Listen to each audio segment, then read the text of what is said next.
अस्सलामु अलैकुम मेरे सभी व्यूअर्स, हमने कुरान पाक का तर्जुमा और तफसीर स्टार्ट की है।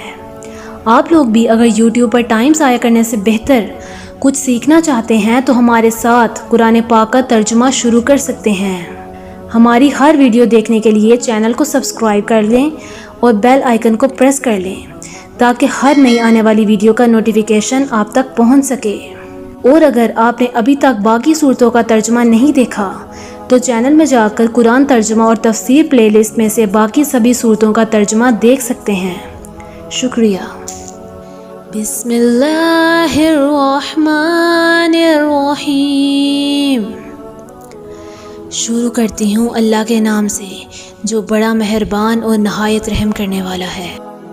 कसम है उन घोड़ों की जो हाँप हाँप कर दौड़ते हैं, फिर जो अपनी टापों से चिंगाड़ियाँ उड़ाते हैं, फिर सुबह के वक्त यलगार करते हैं, फिर इस मौके पर गुबार उड़ाते हैं, फिर इसी वक्त किसी जुमघट्टे के बीचों बीच जा घुसते हैं।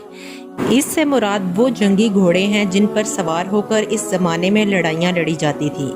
इसकी कसम खाने में ये इशारा है कि ये घोड़े अपने मालिकों के इतने वफादार होते थे कि अपनी जान को ख़तरे में डालकर अपने मालिकों के हुक्म की तामील भी करते थे और इनकी जान की हिफाजत भी।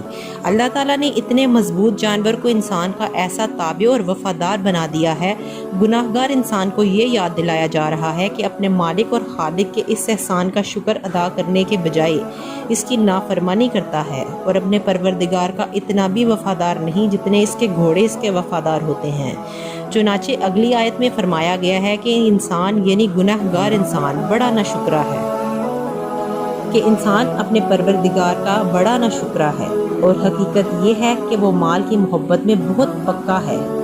इससे मुराद माल की वो मोहब्बत है जो इंसान को अपने दीनी फ़राइज़ से गाफिल कर दे या गुनाहों में मुब्तला कर दे।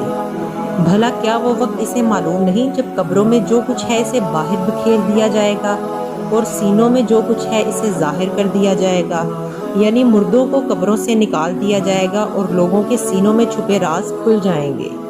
यकीनन इनका परवरदिगार इस दिन इनकी जो हालत होगी इससे पूरी तरह बाखबर है।